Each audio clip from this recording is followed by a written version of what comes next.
میری زندگی میں اداسی بے دلی کے علاوہ جو ہے وہ کچھ بھی نہیں ہے اور کبھی بھی اس میں کمی نہیں ہوئی۔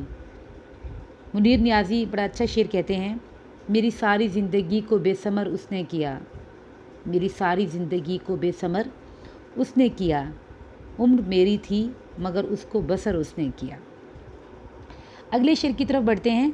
علائق سے ہوں بیگانہ لیکن اے دل غمگین، تجھے کچھ یاد تو ہوگا کسی سے دوستی کب تھی۔ علائق تعلقات کو کہتے ہیں، بیگانہ الگ تھلگ، دل غمگین افسردہ دل، پریشان دل۔ وہ کہہ رہے کہ اے میرے ہمیشہ غم میں رہنے والے دل، اگرچہ آج کل محبوب سے میرے روابط نہیں، تعلق نہیں اور میں نے بیگانگی اختیار کر رکھی ہے، لیکن اے دل تجھے یاد تو ہوگا مجھے کبھی کسی سے محبت بھی تھی۔ میں نے پہلے بھی بتایا کہ فراق گورکھپوری کی شاعری میں جدید خیالات بھی ہیں اور پرانے افکار بھی نظر آتے ہیں۔ تو ان کی شاعری کو اگر دیکھیں تو قدیم اور جدید کا حسین امتزاج جب وہ ملتا ہے ان کی شاعری میں۔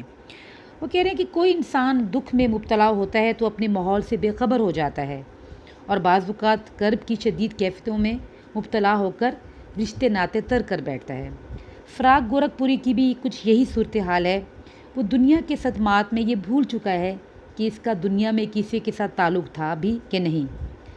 اب شاعر کہہ رہا ہے کہ علائق سے ہوں بیگانہ لیکن اے دل غمگین، وہ کہتے ہیں اگرچہ میں تعلقات سے اس وقت بیگانہ ہوں اپنے حالات کی وجہ سے، دکھوں کی وجہ سے، لیکن ایسا نہیں کہ میرا دل پر کبھی اختیار تھا ہی نہیں، میں نے بھی محبت کی تھی۔ وہ کہتے ہیں کہ محبت ایسی چیز ہے جو کی نہیں جاتی بلکہ ہو جاتی ہے، اور محبت زندگی کی تمام رنگینیاں اور رنایاں جو ہے وہ عاشق سے چھین بھی لیتی ہے۔ شاعر کہتے ہیں مسکراہٹ تبسم ہنسی کہہ کے سب کھو گئے ہم بڑے ہو گئے۔ اب فراق اپنے دکھ کے بارے میں بے چین دل سے سوال کر رہا ہے کہ اے دل، اب تو زندگی سے بیزار نظر آتا ہے، تجھے دنیا کی رونق سے کوئی غرض نہیں، لیکن تو خود ایمانداری سے بتا کیا یہ تیری حالت شروع سے ایسی تھی، یعنی کہ پہلے تیری کسی سے روابط نہیں تھے؟ ایسا نہیں ہے۔ دراصل شاعر اپنے دل کو مطمئن کرنے کے لیے محبت سے کنارہ کش ہونا چاہتا ہے کہ محبت میں بے پناہ مصائب اور دکھ سہنے پڑتے ہیں، لیکن محبت کو دل سے نکالنا کوئی آسان کام نہیں۔ یہی وجہ ہے کہ محبت کو ترک کرنے کے باوجود بھی شاعر کو محبوب کی بہت یاد آتی ہے۔ بقول ناصر کاظمی، اے دوست ہم نے ترک تعلق کے باوجود، اے دوست ہم نے ترک تعلق کے باوجود محسوس کی ہے تیری ضرورت کبھی کبھی۔ دراصل عاشق اس قدر غم کھا چکا ہے کہ اس کا اعتماد دنیا سے اٹھ چکا ہے۔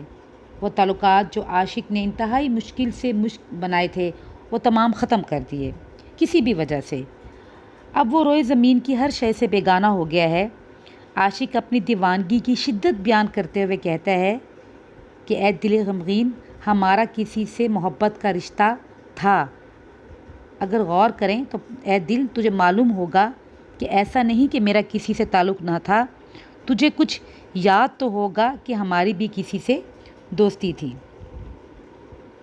اگلے شعر کی طرف بڑھتے ہیں۔ حیات چند روزہ بھی حیات جاوداں نکلی، جو کام آئی جہاں کے وہ متاع عارضی کب تھی۔ حیات چند روزہ مختصر زندگی، چند روز کی زندگی، حیات جاوداں ہمیشہ رہنے والی زندگی، متاع عارضی زندگی۔ وہ کہتے ہیں کہ میری چند روزہ زندگی بھی ہمیشہ کی زندگی بنی رہی، کیونکہ جو زندگی کسی کے کام آ جائے وہ عارضی نہیں ہوتی۔ یہ حقیقت ہے کہ ہر ذی روح نے موت کا ذائقہ جب وہ چکھنا ہے، جو اس دنیا میں آیا ہے اس کو واپس بھی جانا ہے۔ یہ دنیا جس میں ہم سانس لے رہے ہیں ہمیشہ کے لیے نہیں ہے بلکہ فانی ہے، کیونکہ اس دنیا میں کسی کو بھی ثبات حاصل نہیں سوائے خدا کی ذات کے۔ یہ دنیا جس میں تمام لوگ ایک دوسرے سے مختلف رشتوں سے منسلک ہیں، کوئی باپ ہے تو کوئی بیٹا ہے، کوئی بیٹی ہے تو کوئی بہن ہے، یہ تمام رشتے آپس میں مل جل کر اس دنیا کو جنت بنا دیتے ہیں۔ بقول بہادر شاہ ظفر، عمر دراز مانگ کر لائے تھے 4 دن، 2 آرزو میں کٹ گئی 2 انتظار میں۔ اگر اس دنیا میں کوئی شخص ان رشتوں کی پاسداری کرتے ہوئے زندگی گزار جاتا ہے وہ ہمیشہ کے لیے امر ہو جاتا ہے۔ شاعر کہتا ہے کہ مرنا تو سب نے ہے، اس دنیا سے سب نے رخصت ہو جانا ہے، لیکن لوگوں کے دلوں میں ہمیشہ کے لیے اچھی یاد بن کر محفوظ ہو جانا بھی اس کو امر کر جاتا ہے۔ وہ شخص جو اپنی ذاتی مقاصد کے لیے دوسروں کی خوشی کو قربان نہیں کرتا بلکہ اپنی خوشیوں کو قربان کر دیتا ہے، تو ایسے ہی لوگوں کے لیے دنیا کی آنکھ ہمیشہ نم رہتی ہے۔ موت اس کی ہے جس کا زمانہ کرے افسوس، یوں تو آئے ہیں دنیا میں سبھی مرنے کے لیے۔ تو شاعر کہتا ہے کہ ہر زیرو کو موت کا ذائقہ چکھنا ہے، لیکن موت سے پہلے میں ایسا کام کر گیا ہوں کہ میری عارضی زندگی بقائے دوام میں تبدیل ہو گئی ہے، کیونکہ میں لوگوں کے دکھ درد میں شریک ہوتا ہوں۔ شاعری کے ذریعے، افسانے کے ذریعے میں لوگوں کو دکھ درد کو محسوس بھی کرتا ہوں، ان میں شریک بھی ہو جاتا ہوں۔ تو مرنا تو سب نے ہے، لیکن میرے خیال میں جو میں لوگوں کی دکھ درد میں شریک ہوتا ہوں تو لوگوں کے وہ ذہن میں اچھی یاد بن کر ضرور محفوظ ہو جاؤں گا۔ اور حشر کے دن اللہ تعالیٰ حقوق العباد کے بارے میں پوچھے گا کہ ابن آدم بتا، تو نے میرے بندوں کے حقوق پورے کیے تھے؟ تو وہی لوگ کامیاب ہوں گے جنہوں نے بندوں کے حقوق پورے کیے ہوں گے۔ اے داور حشر، مجھے تیری قسم، عمر بھر میں نے عبادت کی ہے، تو میرا نامہ اعمال تو دیکھ، میں نے انسان سے محبت کی ہے۔ احمد ندیم قاسمی کا بہت خوبصورت شعر تھا۔ دیکھا جائے تو زندگی کو خدا کی مخلوق کی بھلائی کے لیے وقف کر دیا جائے تو یہ چند روزہ جو زندگی ہے یہ تاریخ میں امر ہو جاتی ہے۔ اللہ تعالیٰ خود قرآن پاک میں فرماتے ہیں کہ حقوق اللہ تو میں معاف کر دوں گا، لیکن حقوق العباد اس وقت تک معاف نہیں ہوں گے جب تک بندے خود اس کو معاف نہ کریں۔ وہ لوگ جو اپنی زندگی کا مقصد مخلوق خدا کی خدمت بنا لیتے ہیں، پھر وہ تاریخ کے صفحات میں ہمیشہ زندہ رہتے ہیں۔ یہی وہ لوگ ہیں جن کے حالات زندگی تاریخ کے صفحات میں تا ابد محفوظ رہتے ہیں۔ اس صورت میں زندگی ایک قیمتی اور انمول شے بن جاتی ہے، اور پھر تاریخ بھی ایسی زندگی کی قدر جانتی ہے۔ اپنے لیے تو سبھی جیتے ہیں اس جہاں میں، ہے زندگی کا مقصد اوروں کے کام آنا۔ تو شاعر اس میں دنیا کی بے ثباتی کا ذکر بھی کر رہا ہے اور زندگی کے امر ہونے کا سبق پیچھے وہ دے رہا ہے کہ دوسروں کے دکھ میں شریک ہو کر، دوسروں کی جو مدد کر کر آپ جو چند روزہ زندگی ہے اس کو ہمیشہ کی زندگی جو وہ بنا سکتے ہیں۔ اگلے شعر کو دیکھتے ہیں کہ دنیا کوئی پلٹا لینے ہی والی ہے اب شاید، حیات بے سکون کے سر میں یہ شوریدگی کب تھی۔ پلٹا لینا، تبدیل ہونا، انقلاب آنا۔ حیات بے سکون وہ زندگی جس میں سکون نہ ہو، شوریدگی دیوانہ پن۔ زندگی کی بے سکونی اور دیوانہ پن بتاتا ہے کہ دنیا پلٹا کھانے والی ہے۔ وہ کہتے ہیں کہ زندگی کی حرکت اور شریدہ سری سے یہ اندازہ لگا لینا کہ دنیا میں کوئی تبدیلی آنے والی ہے کوئی حیرانی کی بات نہیں، کیونکہ جو اہل دانش اور علم و کمال رکھنے والے لوگ ہوتے ہیں وہ پیشن گویاں کر دیتے ہیں کہ ایسا ہوگا۔ جیسے بعض اوقات ہمیں گھٹن ہو رہی ہوتی ہے تو اکثر لوگوں کی یہ رائے ہوتی ہے کہ آندھی آئے گی، اور جب اندھیرا زیادہ ہو تو پھر اجالے کی امید زیادہ ہو جاتی ہے۔ چونکہ شاعر بھی ایسے معاشرے اور ملک میں رہ رہا ہے جو غلام ہے، اس لیے اسے تبدیلی کا امکان نظر آ رہا ہے۔ جس طرح حسرت موہانی نے انگریزوں کے ظلم و ستم کی تصویر کھینچی تھی، دبا سکوں تو صدا دباؤ، بجھا سکوں تو دیے بجھاؤ، صدا دبے گی تو حشر ہوگا، دیے بجھیں گے تو سحر ہوگی۔ تو اس میں بھی شاعر جو ہے ایک امید بھی ہے کہ انقلاب آنے والا ہے۔ زندگی کے اس دریا میں ہلچل کسی بڑے طوفان کا پیش خیمہ ہے۔ یہ دنیا اب ایک نئے دہرائے پر کھڑی ہے اور معلوم نہیں کہ کیا رخ اختیار کرتی ہے۔ زمانے کے بدلتے ہوئے حالات نئے سوالات کو جنم دے رہے ہیں۔ گویا شاعر حرکت کی وجہ سے انقلاب کا داعی ہے کہ خاموش رہنے سے اور ساکت رہنے سے انقلاب نہیں آتا۔ شاعر کے خیال میں لوگوں میں جمود اس لیے نہیں کہ دنیا کی قسمت تبدیل ہونے کو ہے۔ اب فراق گورکھپوری جو کہ ایک شاعر ہے اور اس کے اپنے معاشرے پر گہری نظر ہے، وہ ارد گرد پر نظر دوڑا کر کہتا ہے کہ اب انسانوں کے جوش اور جذبے میں شدت ہے، لہٰذا کوئی نہ کوئی انقلاب پیدا ہوگا۔ ڈرنے کی ضرورت نہیں، ازل سے ایسا ہوتا آ رہا ہے۔ بقول غالب، رات دن گردش میں ہیں سات آسماں، ہو رہے گا کچھ نہ کچھ، گھبرائیے کیا۔ تو شاعر کہہ رہا ہے کہ کوئی بڑی نہ بڑی تبدیلی آنے والی ہے۔ اب جو شاعر ہے وہ معاشرے کا حساس فرد ہوتا ہے اور اس کے اندر خدا داد صلاحیت بھی ہوتی ہے، اس پر آمد ہوتی ہے، اسے اس کائنات میں پیش آنے والے واقعات اور تبدیلیوں کا اندازہ ہو جاتا ہے۔ بعض اوقات شاعر اپنے گرد و پیش میں ہونے والی تبدیلی سے مستقبل کے حالات کی پیشن گوئی بھی کرتے ہیں۔ تو شاعر کہتا ہے کہ کوئی معمولی بات نہیں، زندگی اپنی رفتار کو چھوڑ کر نئی ڈگر پر چل نکلی ہے، ضرور اس کے پیچھے کوئی راز ہے۔ بقول اقبال، یہ کائنات ابھی ناتمام ہے شاید، کہ آ رہی ہے دم دم صدائے کن فیکون۔ تو شاعر کے مطابق دنیا کوئی پلٹا لینے والی ہے، یعنی کوئی تبدیلی آنے والی ہے، اور یہ زندگی کی جو حرکت ہے وہ اس بات کا پیش خیمہ ہے کہ بہت جلد اس میں انقلاب آنے والا ہے۔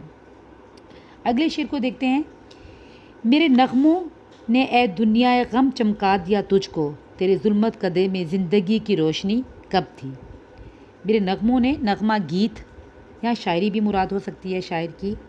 اے دنیا غم، غم والی دنیا، چمکا دیا ہے، روشن کر دیا ہے، ظلمت کدا، اندھیرا۔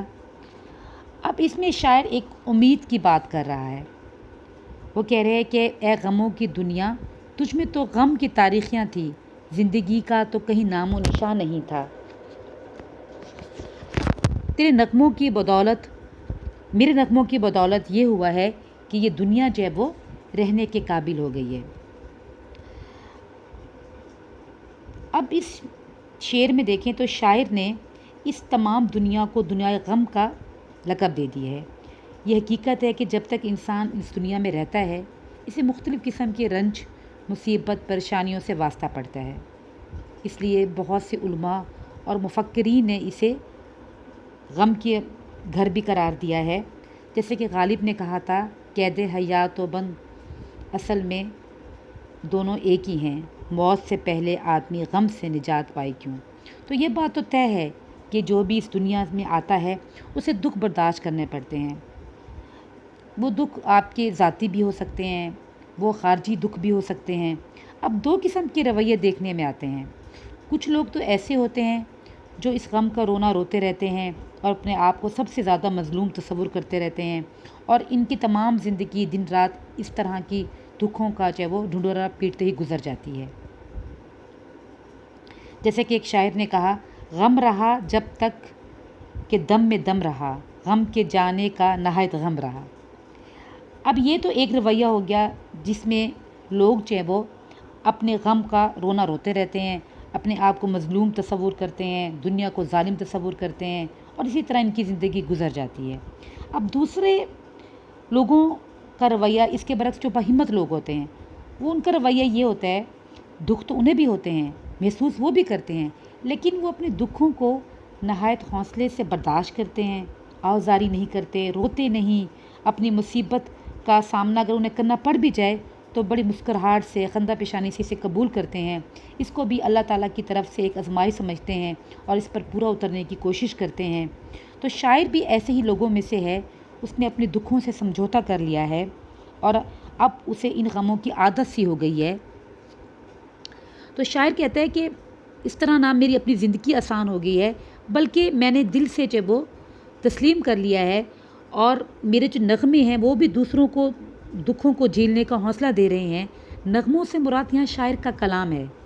شاعر کے مطابق اس کی شاعری میں رجائیت اس قدر ہے کہ اس کو پڑھ کر ہر غم کے مارے دل میں جینے کی امنگ پیدا ہو جاتی ہے۔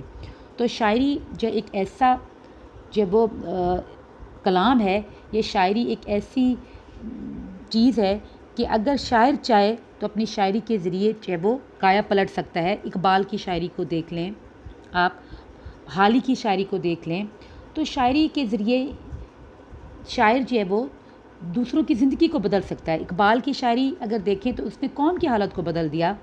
تو اسی طرح فراق گورکھپوری کہہ رہے ہیں کہ میں نے اپنی شاعری میں اس قدر رجائیت کی بات کی ہے کہ ہر غم کے مارے دل کو میری شاعری پڑھ کر جینے کی امنگ پیدا ہو جاتی ہے، اور وہ اپنے اندر دکھوں کو برداشت کرنے کی طاقت محسوس کرنے لگتا ہے۔ اب شاعر ایک طرف دنیا کو احسان جتا رہا ہے کہ میرے آنے سے پہلے یہ دنیا رہنے کے قابل نہ تھی، ہر طرف غم پریشانی تھی، مگر میں نے آ کر اس میں زندگی کی روشنی پھیلا دی۔ شاعر بڑے انوکھے انداز میں قارئین تک اپنا پیغام پہنچا رہا ہے اور اس نے قارئین کو دنیا کے غموں سے آگاہ بھی کر دیا ہے اور پھر انہیں برداشت کرنے کی تلقین بھی کر رہا ہے کہ دنیا کے دکھوں پر گھبرانا نہیں چاہیے، بلکہ اس کو اللہ کی طرف سے آزمائش سمجھ کر اس پر پورا اترنے کی کوشش کرنی چاہیے، اور اس پہ تسلیم و رضا کو اپناتے ہوئے جو وہ ڈرنا نہیں چاہیے۔ اس سے یہ ہوتا ہے کہ آپ کی زندگی جو آسان ہو جاتی ہے، اور اپنے آپ کو مظلوم تصور کرنے کے بجائے ان دکھوں سے فرار حاصل کرنے کا طریقہ جو وہ سوچنا چاہیے۔ آخری شعر کی طرف آتے ہیں جو کہ مقطع ہے۔ مقطع ایک ایسے شعر کو کہتے ہیں جس میں شاعر اپنا تخلص استعمال کرتا ہے۔ یہ پیپر میں تو نہیں آتا، لیکن آپ کی سماعت کے لیے میں اس کو پڑھ دیتی ہوں۔ فراق اب اتفاقات زمانہ کو بھی کیا کہے، محبت کرنے والوں سے کسی کو دشمنی کب تھی۔ اتفاقات زمانہ، زمانے کی تبدیلیاں یا حادثات زمانہ۔ مفہوم کو دیکھتے ہیں۔ یہ زمانے کے اتفاقات میں شامل ہے کہ آج لوگ محبت کرنے والوں سے دشمنی کرتے ہیں، ورنہ اس سے پہلے ایسا نہیں تھا۔ محبت کرنے والوں سے بھلا کون دشمنی کرتا تھا؟ اب محبت ایک فطری عمل ہے، ایک شریفانہ عمل ہے۔ یہ اگر معاشرتی، مذہبی اور اخلاقی حدود کے اندر رہے تو بہت پاکیزہ جذبہ ہے۔ عام طور پر لوگ محبت کرنے والوں سے دشمنی نہیں کرتے، اور عقل و دانش کا تقاضا بھی یہی ہے۔ محبت کرنے والوں سے عداوت کو ہی نہیں کرتا، کیونکہ یہ تو خوبصورت جذبوں کے سفیر ہوتے ہیں۔ وہ تو محبت بانٹتے ہیں اور بدلے میں بھی محبت چاہتے ہیں۔ کسی سے بغض نہیں رکھتے، دشمنی نہیں رکھتے، اس لیے کوئی ان سے دشمنی نہیں کر سکتا۔ لیکن شاعر کہتا ہے کہ میری سمجھ میں نہیں آتا کہ اب دنیا والوں کو کیا ہو گیا ہے، وہ کیوں دل والوں کی دشمن جو وہ بن گئی ہے۔ دو دلوں میں دوری لوگوں کی دشمنی نہیں، بلکہ اتفاقات زمانہ ہے جو دو پیار کرنے والوں کو ایک دوسرے سے جدا کر دیتے ہیں۔ تو شاعر بڑا حیران ہے۔ وہ کہتا ہے کہ پہلے تو ایسا نہیں تھا، بھلا محبت کرنے والوں سے بھی کسی نے دشمنی کی، کیونکہ جو محبت کرتے ہیں وہ تو بہت نرم و نازک دل والے ہوتے ہیں۔ وہ تو کسی کے دل میں دوری پیدا نہیں کرتے، لیکن یہ دنیا جو ہے یہ دو دلوں میں دوری پیدا کرنے کی کوشش کرتی ہے اور دو پیار کرنے والوں کو ایک دوسرے سے جدا کر دیتی ہے۔ امید ہے کہ آپ کو غزل کی تشریح سمجھ میں آ گئی ہوگی۔ شکریہ۔ اللہ حافظ۔